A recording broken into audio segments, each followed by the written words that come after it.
My name is Barbara Yates, and I'm President and CEO of Think Small, and I get to welcome you to this event this morning. This is our second season of Small Talks, and it's the first in this array of programs. We're going to talk about the economics of early childhood education, the true cost of families and early childhood educators this morning. We've got a great panel for you to hear from. We have Art Rolnick here for you to hear from. But first, let me just do one thing. We have several sponsors that have come together, and you should care about that because that means you get to come here at no cost. So we'd like to thank the Blue Cross and Blue Shield Foundation of Minnesota, and Allison Corrado is here representing them. Allison in the room. The Reflection Sciences, and Jeff Shellstead, who's President and CEO there, is in the room today. And the Minnesota Department of Employment and Economic Development, and I believe Brandon Toner is here with them. Would you give them a round of applause for supporting our efforts?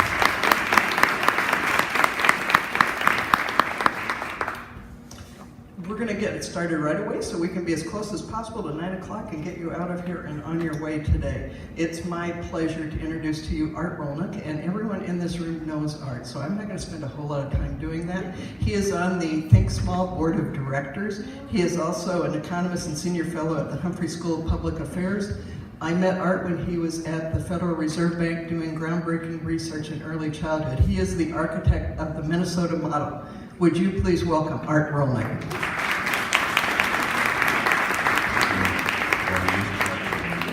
Good morning, everybody. I have the pleasure and the honor to be discussing the economics of early childhood education with an amazing panel, which we'll get to shortly. I'm going to start at the 10,000 foot level, at the policy level. I'm going to give you kind of the background of the policy that, with the help of Barbara Yates, by the way, this wouldn't have happened. We have been promoting something called the Minnesota Early Model for Early Learning and Education. And this model consists of scholarships and mentors for families.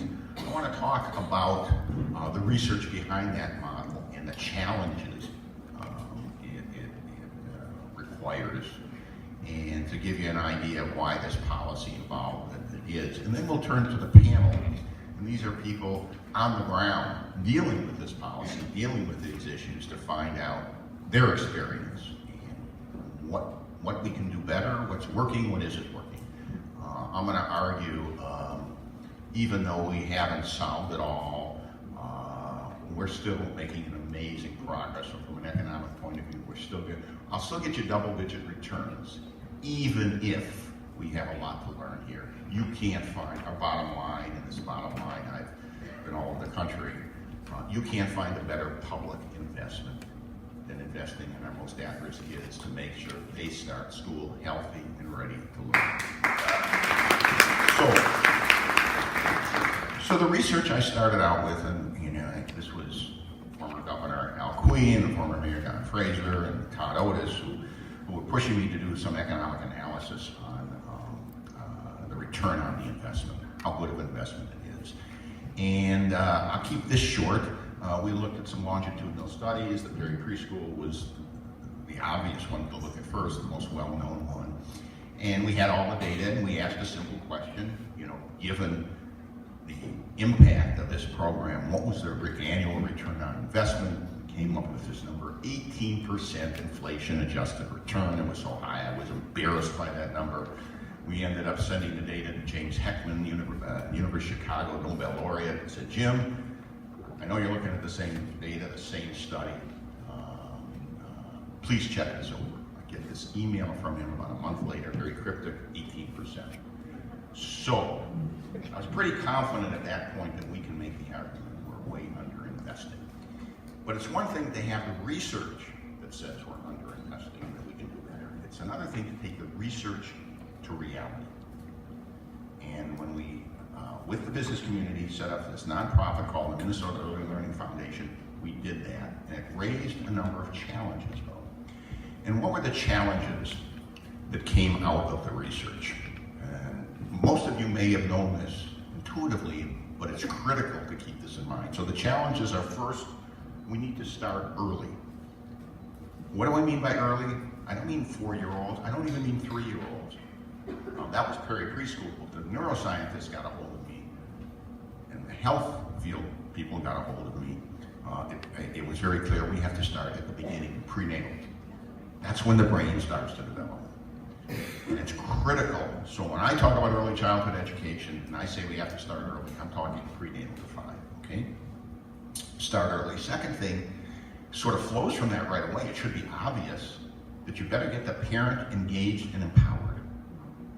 Without that parent, you're not going to get the sustainable results. It's going to be very difficult to get that 18% return, if you will, if you don't have an engaged. So it's not just simply taking a child and putting him in a center-based program. We got to go deeper than that. We got to start earlier. We got to engage the parent. Quality. This has got to be a quality program. It's got to be quality mentoring, parent mentoring. It's got to be quality education programs. You're not going to get there without quality. You can't just be taking a child and putting him in front of a TV. Okay, that should be obvious. What gets a little controversial politically, and I won't get into this much, but target. Why do I target? All this research that we have that says there's this very high return is with poverty kids. It's kids born into poverty, kids born of incarcerated parents, kids in foster homes, kids that are facing all sorts of risk. I call these our high return children. We know we have limited dollars, public dollars, and so the argument is, with limited dollars, you target your most at risk. If the state wants to give us more money, if the federal wants to give us more money, we can clearly do this for more and more kids and make it means tested, but clearly with limited dollars, you target. And the final challenge is, and this is an idea that came from Jeffrey Canada, that many of you may know. He runs the Harlem Children's Zone, and when Jeffrey started that project, he was doing it for 100 kids, and he realized if he wasn't doing it for all kids, he was failing all kids in Harlem. So if we're not doing this for all children born into poverty, all of our at-risk children in Minnesota, we're failing. And from a business point of view, if I told you I have a business that'll get you an 18% inflation-adjusted return, I can tell you that wouldn't go unfunded very long. It's interesting, but we have to fight, politically fight, to get the funding on this thing. But if we're not doing this for every child, that should be the objective. All kids born into poverty should have this program. So those are the challenges. Rob Grunwald and I, when we did our second essay, first essay was rate of the return. Second essay was bringing research to reality. Our proposal was pretty straightforward. Scholarships. Provide these parents with an early learning scholarship, so their child can go to a high quality program. It could be Montessori, it could be Head Start, it could be public school, it could be faith-based, it could be language immersion like Joyce Preschool, it could be the McPhail Center, but sings to the kids all day. There's some amazing programs out there. We need all hands on deck. Let the parent decide what's best for that child. So, you'd say, well, that 3 and 4-year-old scholarship doesn't start early. Well, our original MELF scholarship included money for home visiting nurses starting prenatal. So when I talk scholarships, I'm talking broadly scholarships and mentors. That's the program. That's what we call the Minnesota model for early learning. Sounds good in theory. Warren Staley, who was CEO of Cardinal at the time, created the Minnesota Early Learning Foundation. He brought his buddies on this board. We raised $20 million. We hired Barb Yates to make it happen in St. Paul. We got this incredible pilot that with 650 families. We got these great results. That eventually turned into Race to the Top money, so we can replicate it. And as we're speaking, we're replicating it in St. Paul, North Minneapolis, White Earth, and Itasca County. And due to a bipartisanship approach, a few years back, we got $70 million. That's where we are today. So annually, $70 million a year for our early learning scholarship and mentor program. So that's the policy. That's where we're at. 70 million roughly serves 8,000 kids. We got 35,000 who don't have this program. So our ultimate objective is to go we're roughly going to need about from 70 million to 400 million a year, so that the state will make the commitment that every child born into poverty, every child born of incarcerated parents, every child in a foster care center, in an at-risk situation, will have this program. And we should settle for nothing less. So that's where I'm coming from. That's from the policy point of view. And we've got this policy in place, and we're getting results. It is working. We're showing that our kids are starting school healthy and ready to learn. We're showing our parents are benefiting this. When Rob and I computed that 18%, we didn't have any data on the parents. We're finding out our parents are going back to school, back to work. The market's working. We're finding new infrastructure, early ed programs opening up in communities where there are scholarships. New Horizon, for example, has opened up in St. Paul and Frogtown, and North Minneapolis. This is real economic development, guys. This is the way you create jobs, now and in the future. So, I'm going to turn it now to the panel. I've argued this is the best public return, the best investment we have out there. We're showing it in the state of Minnesota. It is now being replicated in a number of communities around the country. But it's critical that we continue to improve. And the only way we're going to continue to improve is to listen to people like you in the field. So we have this amazing group of panelists here, all in their little spaces in this area, very important spaces. I'm going to turn to them and get their sense of how things are working or not, and how we should be moving forward ultimately to make sure that every one of our kids does school. Thank you. Healthy and ready to learn. That's okay. So Dan, I'm going to start with you. Actually, what I'm going to first do is let each of you introduce yourselves, and then I'll start with Dan. Hello. It's working great. Good morning, everybody. Well, first I want to thank Art for leading the charge on this. It's been really important for our community, and I want to thank Think Small for hosting us, and I also am so honored to be at the table with you all. There are so many people in this room who could be up here today, and it's really great to be in a room with so many knowledgeable folks, and also to be in the room with early pioneers like Rhoda Redleaf, who we stand on the shoulders of giants like Rhoda. So thank you all for attending, and thank you for being here. Just introduce yourself. No, I haven't asked the question yet. Okay. My name is Daniel Gumnit. I'm the CEO of People Serving People. People Serving People is an organization located in Hennepin County, downtown Minneapolis, dedicated to preventing and ending childhood and family homelessness. We are the region's largest shelter. Do I have 2 minutes? You get it, about 30 seconds. Okay. So, we're passionate. We passionately believe that if we're going to break the cycle of poverty and homelessness, we need to focus on the youngest and most vulnerable children in our community. Our biggest program investments by a significant degree are in early childhood development, parental engagement. So what is the largest organization in our community that's focused on family homelessness doing, investing its biggest program dollars in early childhood development, is because that's where we believe we're going to get the greatest return on investment. Thank you. Good morning. My name is Heidi Hagel Braid, and I'm the Director of National Programs at First Children's Finance. Our organization is headquartered in Minnesota, but we work nationally, really on the business side of childcare. It's our aim to make sure that childcare businesses are sustainable and that there's an adequate supply of childcare available to families who need it. Thank you, Trinette. Hello, my name is Trinette. I work for Think Small. I'm their childcare business coordinator, working with family providers and those who are looking to start centers for families or expand. And been doing the work for about 5-6 months now. I believe it's been 5 months. And it's been a great work, exciting.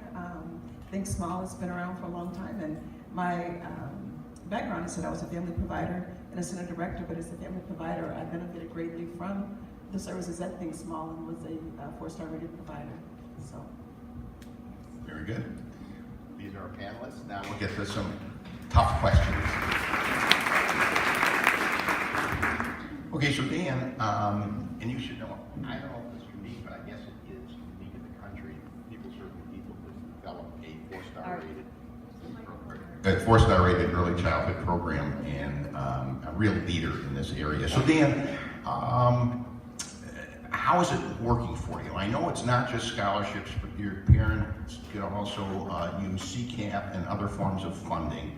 How's that working? What's your feedback from the parents? And one thing I'm interested in, are you able to, now if they're on a scholarship, you could probably now follow your parents long term to see how successful they've been. But anyways, speak about your program a little bit and how it's working. Thanks, Art. Well, we have 2 programs, and I want to acknowledge all the really talented and creative people here in the room, from people serving people that have made this program successful. We have a program at our shelter, which we offer to families that are staying in our shelter, and that program has infant, toddler, preschool prep, preschool, and then we have our school-age programs. And we've also, with the help of Heidi and her brilliant guidance, have built a new center of excellence in the Phillips neighborhood, which combines the best of our trauma-informed early childhood development programs, which are nature-based, executive function skill-focused, social-emotional skill-focused, with a strong component of systems change and improving the field of trauma-informed care. So our center will act more as a laboratory for students to come in, providers. We host convenings and other trainings to help improve the field here in the community. The needs of children who've experienced a lot of trauma are different than other children, and our team has developed a really amazing curriculum with help from people at the University of Minnesota, Minneapolis Public Schools, and others. And we're really working on finding ways of spreading that the best we can. So how is it working? We run the shelter early childhood development program by begging. Simple as that. We beg for money. There is a small amount of Pathway 2 scholarship that funds that program, but the vast majority, I mean, that money is negligible. I mean, it's almost nothing. At the Center of Excellence, almost all of the children were strong beginnings site in Hennepin County, which means that we're able to take the students with a lot of challenges. And so almost all of the children in that program are receiving CCAP. There are a few private pay. At this point, there's no Pathway 2 money there, and there are a few Pathway 1 scholarships. Explain the difference for the audience. Pathway 2 scholarships come to the provider to provide slots for children, and they're managed by the provider. Pathway 1 are scholarships that follow the child. They're a scholarship. Go to the parents. They go to the family, yes. It is not possible today to run a program focused on children living in poverty with trauma and do it strictly with CCAP and scholarship money. You have to beg for money, and the gap is significant. So while there has been no improvement in CCAP, I know since the dinosaurs roamed the earth, and there was some movement in the last legislature, but it didn't make it through the omnibus bill. So how's it working? It's really hard for parents to understand all of the different funding streams. CCAP, Pathway 1, Pathway 2, it's very, very difficult. Our team works hard to try to help them navigate that, but the funding stream is very difficult. We're finding it also difficult with the advent of universal pre-K. It's making our preschool program difficult. I mean, that's the only rooms where we have significant space, is in that preschool. And so, how's it working? We have really dedicated staff. We have amazing families, but the funding streams are inconsistent, difficult, and hard to navigate. I know parents have talked about the difficulty of understanding the funding stream, and of course I think we should make it as user-friendly as possible. How do your parents, are they receptive to your program? Is that something that they embrace while they're there at People Serving People, or do you have parents that kind of don't want to get involved? Both, but the parents who are involved and their children are really appreciative, and the benefits are very clear to them One of the really big challenges on the scholarship side is on the Pathway 1, well, on the scholarships, there's a $7,500 cap. Yep. So the rough math is that's about half as much as you need for a full-time all-year preschool program. And many centers don't take part-time kids. We do take part-time kids. But that cap is one of the most challenging parts of the whole scholarship program. I should mention that cap was arbitrarily set by the state at MELF. When we were running a private program with $20 million of private money.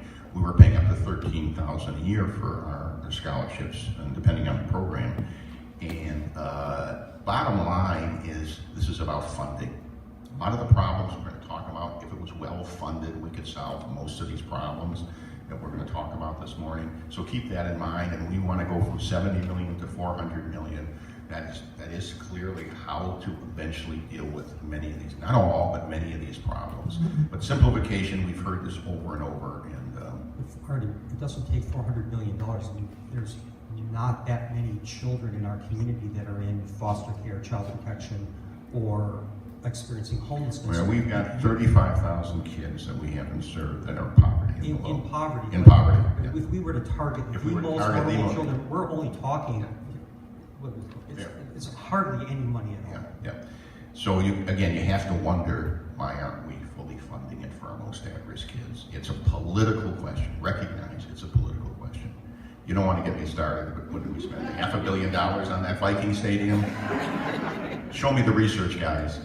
Heidi, talk about the cost of these programs. And we're getting into that a little bit. From your perspective, what you see, the difficulties of running a high-quality program and a scholarship that only pays up to $7,500. Certainly.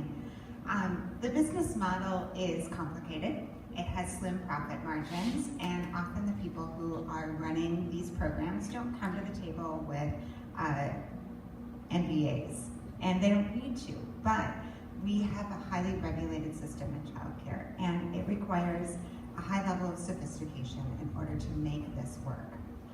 So one of the things that people look at is the amount of tuition that they pay every week. And they do that quickly on the back of a napkin, and they go, oh wow, well, infant care, $300, and that's a bargain, but I'm going to use round numbers, $300 a week times 8 babies, you're just pulling in cash left and right. If you look at a center, you have to remember that somewhere between 65 to 75% of all the expenses are labor. And we are not paying people in this field well. If you look at the Center for Child Care Employment, the study for child care employment out of Berkeley, they'll tell you that over the past 25 years, average wages have only raised 23 cents. So it is worthy work. We're not paying well, and we're barely making it when we're not paying people well. At First Children's Finance, we have some proprietary financial tools that we use with both centers and family child care providers. And 2 years ago, when we looked at the wages and the key performance indicators inside of family child care, many of the people inside of the sample in family child care were working for less than minimum wage. By the time that you are completing the operational hours of family child care, let's say you open at 7 and you close at 6, or some variation of that, not only that, but the time that you spend cleaning and preparing, and then engaging in quality, doing lesson planning, going to training and professional development, making sure that you have adequate learning experiences and high quality things takes time. And in family child care, time is money. So we can tell you that family child care providers are working an average of 63 hours per week. And that is just, when you do the math, it's just not enough money coming in. So you're right, money solves a lot of problems, but it's important to note that the profit margins in both family child care and child care centers are very slim. And what we've seen probably over the past 10 years, as our country moves towards high quality, and it should, we have not adequately supplied enough funding and support to those businesses to do that. We do not have a universal system. This is not Sweden, and we are relying on individually owned businesses to carry the mantle of the future of our economy, quite frankly. As we are talking about young children, we are asking family, child care providers, and teachers and educators to make sure that our world is going to be okay in 25 and 30 years, and we're paying people peanuts to do it. So there's a disconnect here, obviously, right? We know how critical this investment is, and clearly we're not making it. When we're paying less than minimum wage, ultimately for these workers, something's wrong here. So recognize the economics are clear. We kind of know that we've got to pay for quality if it's going to be sustainable. So it's not an economic issue as much as it is a political issue. You have the political will to make this a priority. And so, again, think small, mini minds, and close the gaps by 5. We're out there lobbying, if you will. That's what we've got to do. We need all our voices to say it is unacceptable that we don't fully fund this in a generous way. These kids are too important. Speaking of kids being too important and starting businesses, Trinette, talk to us about how difficult it is to start a business. I know we've had a lot of experience and a lot of success. Tell us a little bit about the problems of starting a business. Yeah, so when starting a childcare business, whether it's family or center, a lot of times the people they come, they want to, they sign up, they want to talk about starting a childcare business. They don't really realize what goes into starting a childcare business, because it is a business, and the business side is what they don't understand. So when you start talking the business and the numbers and what it's going to cost to open a center, find a location, what it's going to cost to renovate a location, those type of things, that they kind of pause, they kind of get a little nervous. And we do partner with First Children's Finance, who talks the financial side to them. But along with talking the financial side to them, I talk to them about the licensing and the requirements of maintaining a child care business. So it's one thing to get licensed. That's one part of the process, the journey. The other one is maintaining your license once you get licensed, and what you need to do with the rules and the statutes that go into it. So when it comes to that, and then being quality and making sure we're running a quality program, they're looking at the numbers and the cost, because when they work with me, we take them through a series of trainings. So we have a learning cohort they go through, and so we talk about what it is, to do an individual assessment. Is this the right fit for me? Is it the right fit for my community? Where our childcare deserts, where the most need areas are. And then once we do that, then we'll look at, okay, so what is it going to cost to open in that area? What is it going to cost? What is my program going to look like if I have a quality program? Because we talk quality the whole way. It's not like we don't mention quality. Quality is just as natural as opening a business as it is breathing air. They go hand in hand, so we don't talk about not being quality. And so then what does that look like? What does it look like financially? There's some financial supports. So one thing that we did do this year with Think Small, with our startup grants, that we did increase the amount of the startup grant to help with that. But even with that, that's a small amount. We do give them a startup kit to help them with some of the items that they're going to need to get started for licensing. But that's a small part as well. But then they really have to then think about where the rest of the money is going to come from to do quality. What does it look like to do my lesson plan? What does it look like to have a curriculum? What does it look like to do an assessment? Some of these things they have, no clue about. As we all know, that if you're going to become a family child care provider, when it comes to educational requirement, you could become a family provider with not having a GED or high school diploma. And so then it's like, okay, so we meet them where they are, but then now we need to get you with our professional development advisors, and we do that. We have them come in and talk to them and tell them what professional development looks like. Now that you know what that looks like, what is it going to look like in your program? So we work with them. It's kind of hand-holding a lot, but it's okay. We don't mind doing it, because we do want a quality, we want quality providers out there. We want quality providers in the field, and we want them coming in knowing what quality is. Not that there's an option that I don't have an option to not do quality. When we work with them, we talk quality. Very good, very good. Okay, so there's some general questions I want to ask, and I'll let you decide who wants to begin. So we've covered this a bit. Dan, maybe we'll start with you on what is the difference between a scholarship, subsidies, and CCAP? How do they work together? And do you think the families have a clear understanding? We've kind of touched on this, but I'd like you to go into a little more depth. I don't think even those of us who work in the professional world have an understanding how this works. it's incredibly complicated. And it starts with what the intention of the programs were from the federal government at the very beginning. So CCAP, which is Child Care Assistance, is a workforce employment program and was designed with that purpose. And it is a very large amount of the early child development and child care funding here. It was intended as a workforce development program, not as an education program, so everything flows from that. Then you have the scholarship programs, the Pathway 1 and Pathway 2, which were designed from an educational perspective. So I don't think anybody fully understands yet how these two programs interact and where there's braided funding and is there overlapping. There was the OLA report recently that came out and is wanting folks to really take a look at how that all works. But I don't believe that it's fully understood yet by people. One thing I do know about CCAP, because this was happening when Mel was doing her pilot in St. Paul, that if a parent lost their job and we had the CCAP funding for early childhood, they would remove the child. Clearly unacceptable, and so what we did with those parents is we just automatically provide them a scholarship when we could. It would be nice if we could turn CCAP into scholarships. So it wouldn't depend on working, it would empower the parents can choose the program, and we wouldn't have to worry about the kids coming out. The state legislature could decide to try to do that, but they still have to deal with the federal rules. So, But we have somebody from Tina Smith's office here, and we can work at the federal level. so it's not an easy fix. It's just not an easy fix. Trinette, when you advise these families who are getting into this business, do you get into this issue? Do you try to explain the difference in funding streams? And that's got to be a daunting task. Yeah, we do. We talk about CCAP, we talk about pathway scholarships, what is pathway 1 and pathway 2, explaining to them how CCAP works.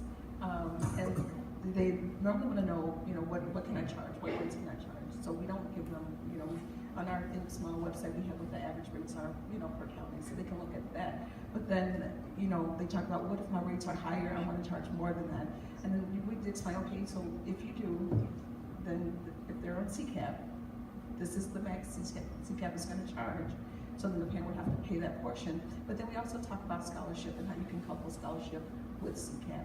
And so then what CCAP doesn't cover, that Pathway 1 scholarship can then pick up, for that family. So a lot of parents who are on CCAP, a lot of times they do qualify for the Pathway scholarship, whether you have Pathway 1 or Pathway 2. And so it makes it work a little better for the provider in trying to see how she's going to be reimbursed, financially for the care that she provides for the children. So we do have that conversation with them. We talk to them about it. And then I also encourage them, if you do learn the Pathway scholarship, learn how it works, have scholarships on hand so that if you do have families that are CCAP families, then you can also explain to them how the scholarship works and then have them fill it out and see if they get it. And we know there's a waiting list, and we only have so many, the funding goes so far, but if you can then get that, you can be reimbursed. Okay, and it should be clear that scholarships have to be used. Initially, we started with 4-star rated programs, but we liberalized it to get programs and sent them to get their scholarship points up to from 1-star to 4-star. Yes. And so we do make some concessions there, but ultimately the program, when it's working the best, is these scholarships are at 4-star rated programs. So new providers have to realize that if they want to get that kind of funding, they've got to get quality. Again, going back to those challenges, we want to empower the parents. The parents have to use these at quality programs. So empower the parents' quality, and that's critical to come across in the field. It ain't going to happen, of course, if we don't have the kind of funding that we're going to need. And it's nice to have that incentive of the scholarships, because as we're talking to them, they want to know how can I then qualify for the scholarship. And then we have our wonderful parent-to-wear team, our recruiter who comes in and talks to them about, recruiting them for building quality parent-to-wear. And then once you join, here's what you can get. And so the people that I've been working with so far, we've had some really good success. They all want to sign up for parent-to-wear. For the quality rating system. So for me, that's a plus, because we get to speak to them about it, tell them about the scholarships, and then this is how you can, your incentive or how you can be reimbursed at a higher rate, and then we've not had any problems. So recognize when Think Small is kind of promoting these ideas, it's not just promoting quality for the at-risk kids, it's promoting quality all over the state.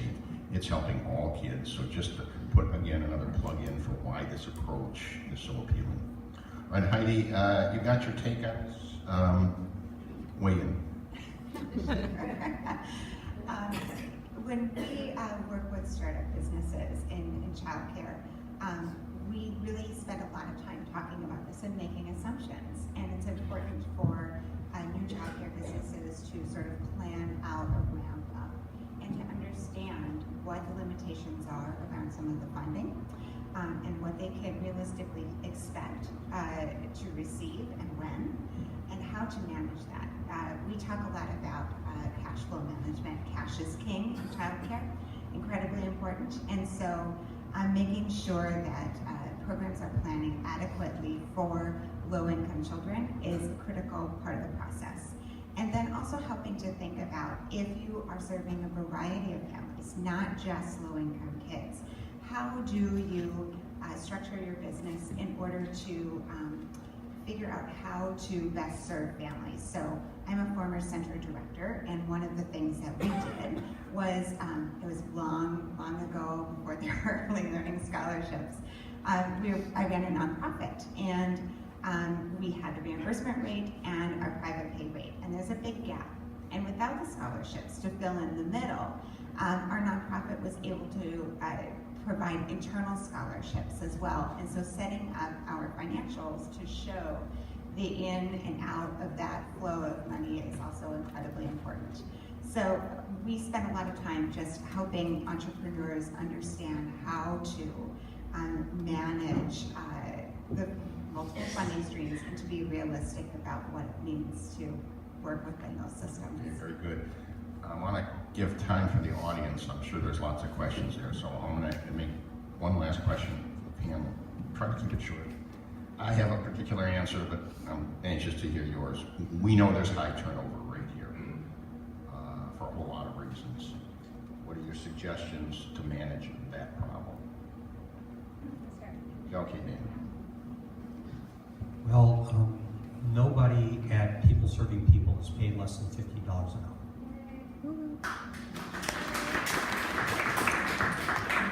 Which, though, in Minneapolis is not necessarily a living wage. Yeah, you're still struggling. We're still struggling. We are fortunate that we have teachers that are drawn to our program because they're very mission driven, but there are times when it can be very difficult to fill teaching positions because the competition is so intense.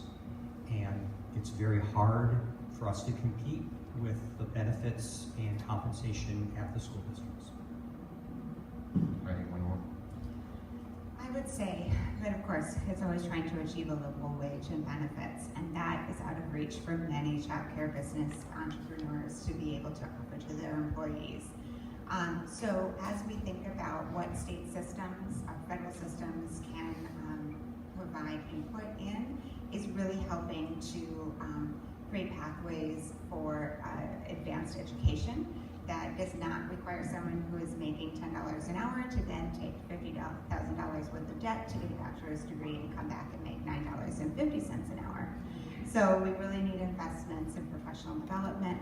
But when I work particularly with childcare businesses, we talk about creating a learning culture and creating a culture inside of your organization that recruits and retains employees.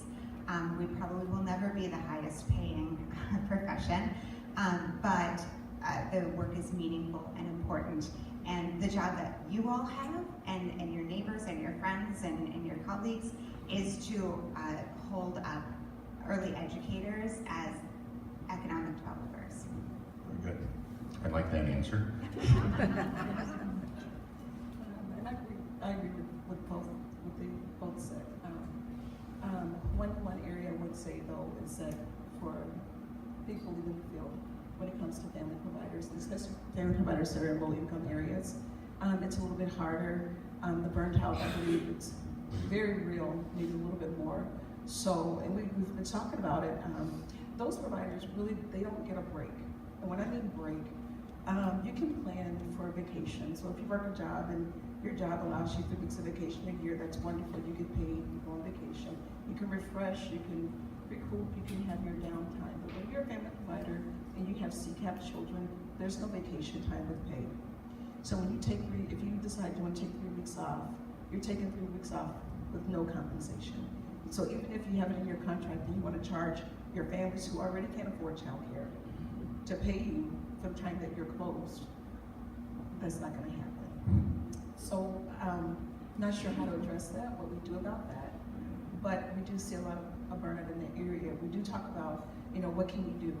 How can you budget so that you can take vacation so it's not so hard, but I think that's one area that we should really kind of consider for those providers in the low-income areas.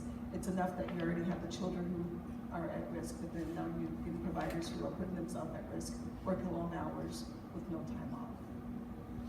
So it's pretty clear we've got challenges. I mentioned the challenges at the beginning from the policy point of view. The Minnesota model, meets these challenges in an important way, and it empowers the parents, it's about quality, we start early, and we can scale this. Think Small in particular, they're in a position, if we provided scholarships and mentors to every at-risk family in this state, we could manage it with relatively low administrative costs. This is not difficult to bring to scale, but to get there, and to get there right, you've got to fund it generously. And a lot of these problems we're facing, you think about it, these are such important educators, surely they should be paid as much as public school teachers, especially in K through 3 area, which is also critically important. We have to somehow change the narrative, so it takes a lot of awareness, a lot of education, educating our policymakers how critical these early years are. We've got to do this right. So, thank you, panelists. Let's open it up now for questions. I think there's a mic out there. Sorry, actually last minute we lost a mic, so if you don't mind just shouting your... Okay, so you have to shout? I'll try. Sorry. Yes, way back there. Hi, recognizing that we all do better when we all do better, and that we're all working to support families, how can we, as I represent a school district, how can school districts and child care providers, whether home-based or center-based, how can we strengthen the collaboration so that there isn't a pitting against, but really all coming together to provide that support for families? What are some specific suggestions of how we can strengthen that relationship between school districts and child care? Heidi, go ahead. One of the first things you can do is voluntary pre-K in Minnesota is a mixed delivery system where school districts and childcare and family childcare, they're all equal. Preschool can happen in any one of those settings. So finding meaningful ways that school districts can partner together with childcare is incredibly important. The other thing you can do is align with the same tools and assessments and create professional development opportunities with the childcare providers in your area. Within your district, you are doing yourself a huge favor if you invite other people in to use the same tools and instruments universally. You are making sure that your kids are showing up and that people who are preparing them for kindergarten are speaking the same language you are speaking. There's a lot of innovative ways to be involved in this as well. In Greater Minnesota, we're seeing school districts step up because in many places this is the only viable facility. And so they are going as far as to host, to sort of be a landlord-tenant relationship, or they have a deeper partnership where they actually are providing childcare, sometimes as a vendor relationship, and sometimes they take on the programs themselves. The sky is the limit, and there is a lot of amazing stuff happening. So I encourage you to just start. Dan? I agree with Heidi's first point. We tried very hard to partner with the school district, but under the current legislation and the rules made it virtually impossible to do that.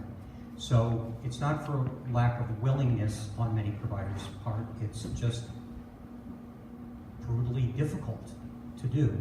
So, and also I don't know if it's pitting two groups against each other, to acknowledge that there's competition for dollars and that there's competition for labor. And so we would like nothing more than find ways of collaborating more effectively with Universal Pre-K, with the Minneapolis School District, if it were something that the rules made it possible for us to do. Let me just add a footnote to this, and this came out of Tennessee, in a study that was done in Tennessee, and I was listening to the Commissioner of Education in Tennessee, and what she didn't know and what she found out was very upset with is that they had a problem at some high-quality pre-K programs, but somehow there was fade-out, and she was trying to figure out why should there be fade-out. And it turned out, and she didn't know this, and she changed the policy. Their best teachers were in the higher grades. They didn't think K through 3 was so important. And it's just the opposite. K through 3 should be our best teachers, are most important. I'd like to see premiums paid for those teachers in the K through 3 areas, especially in our most at-risk areas. That would be one response that I would make to that question. That's a great question. Yes? Good morning. Thank you all so much. My name is Rebecca Naker, and I'm on the St. Paul City Council. And here in And St. great, Paul, thank you for the work you're doing, Rebecca. You're amazing. We're trying to do a lot of what we're talking about to create a citywide system of high-quality care and to build on all the great work that's already been done. So it's great to hear some of the details that you've been talking about. I'm curious, though, and anyone can answer this, but it seems like the Minnesota model really focuses on allowing families to access care. But the narrow profit margins that you were describing that make it difficult for providers to even offer the care, I'm not sure if that would be ameliorated even if every child could afford care. So I guess I'm wondering, what are the funding mechanisms or what's the advocacy to help make the profit margins bigger so that people can actually create high quality systems and open, frankly, more quality spots? It's an economic question. You know, it's interesting because you're from St. Paul. Our pilot in Frogtown, we were criticized initially to say, wait a minute, these parents are going to get scholarships and there's not going to be 3 4-star rated programs. It's not going to work. We're going to get very frustrated. Within 6 months, New Horizon opened up a brand new facility. Montessori expanded theirs. St. Paul actually expanded, Faith-Based expanded theirs, because they knew we had 650 families potentially as customers, and they were paying up to $13,000. We were paying up to $13,000 a year. So the way to get there, again, is going to go back to generous funding. And I know you're looking at this carefully for St. Paul.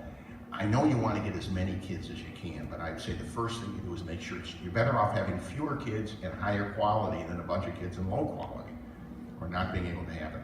If you start small and do it really well, it'll be pretty obvious, the return to your school system, to your city, to the quality of life and everything else. So we've got to get that funding generous, whether it's, you know, there's some debate whether it's 10,000, 13,000, but that's what we have to aim for that program. Heidi? I would agree that there is a significant need for funding, and we really need to push on the reimbursement rates, and for a couple of reasons. One is that if the low-income kids have an adequate reimbursement rate, we are going to see a better performance inside of those child care businesses.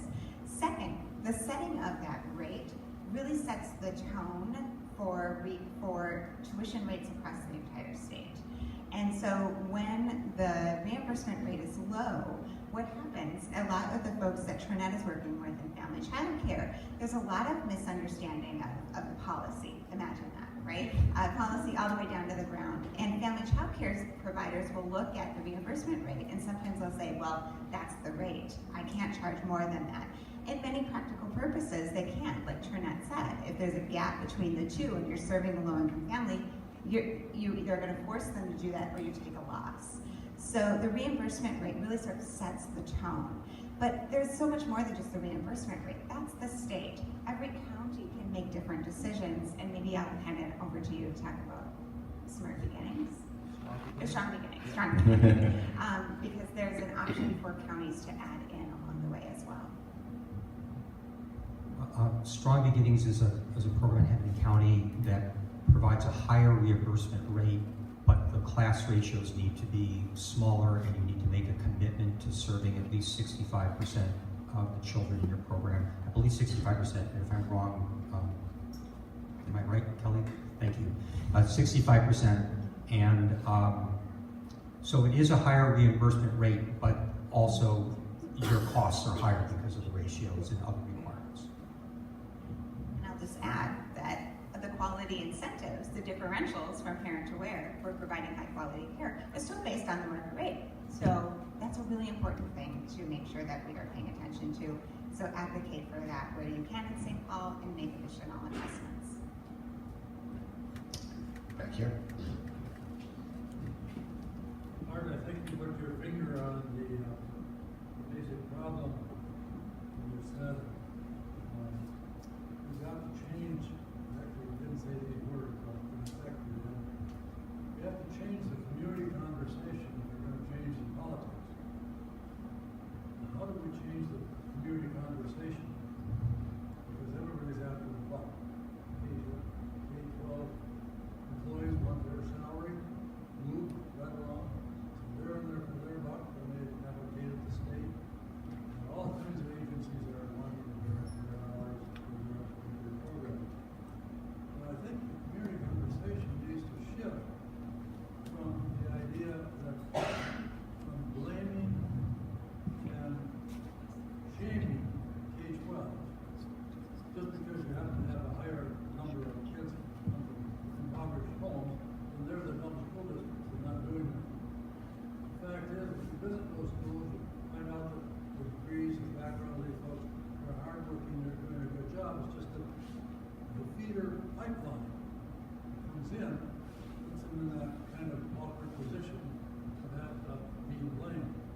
And I don't think that we need either to have shaming and blaming now cast on the parents of the very kids who are impoverished for one reason or another. There's a real danger in that, particularly for those who are saying, well, we're always going to have a poverty, we're always going to have people who need extra help.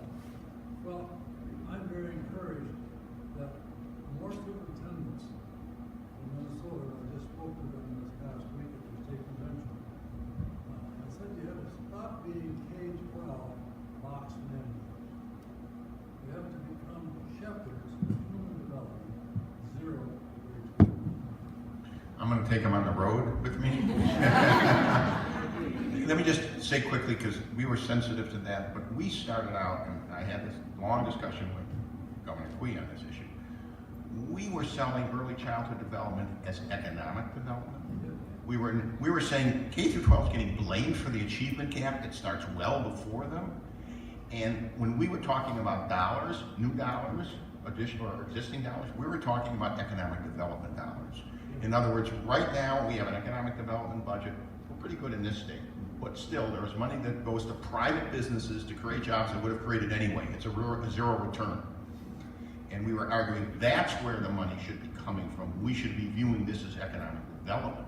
And we should not be pitting K through 12 against early. That makes no sense. We have to be working together. So your points are well taken. The other point I want to make, because people said, well, these scholarships will be tainted and the parents won't feel good about it, was just the opposite. We did focus groups with our parents and asked them, what did you think about the scholarships? And they said they couldn't believe that someone cared that much about their child, they would give them a scholarship. Now, what I like the best is a parent was asked, why did you think your child got a scholarship? Because my child is so smart. Can we give the panel a round of applause, please?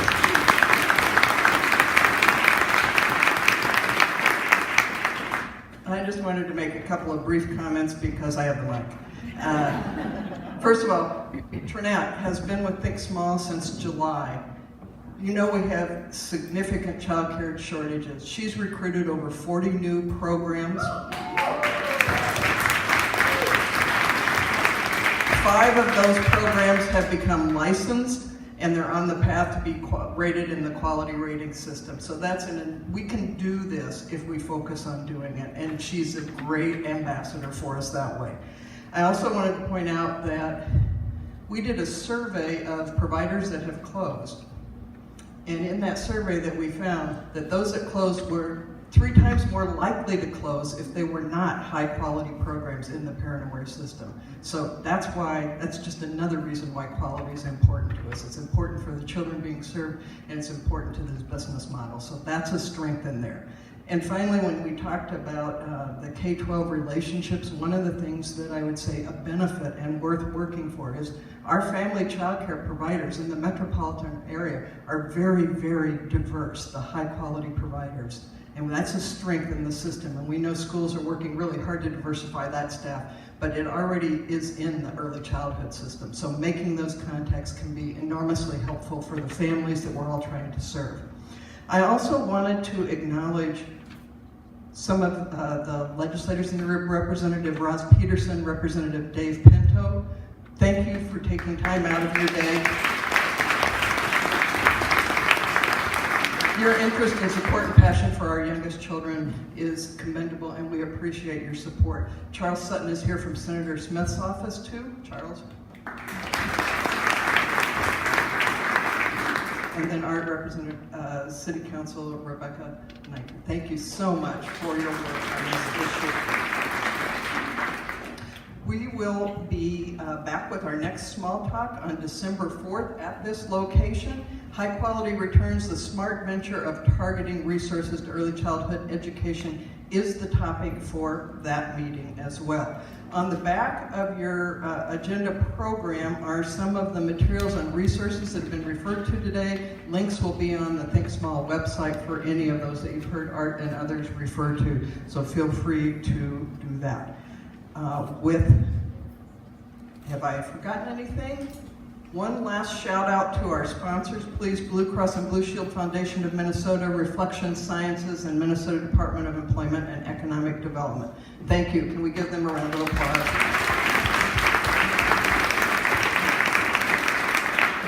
And one last round of applause for this great panel. Thank you, folks. We'll see you on December 4th.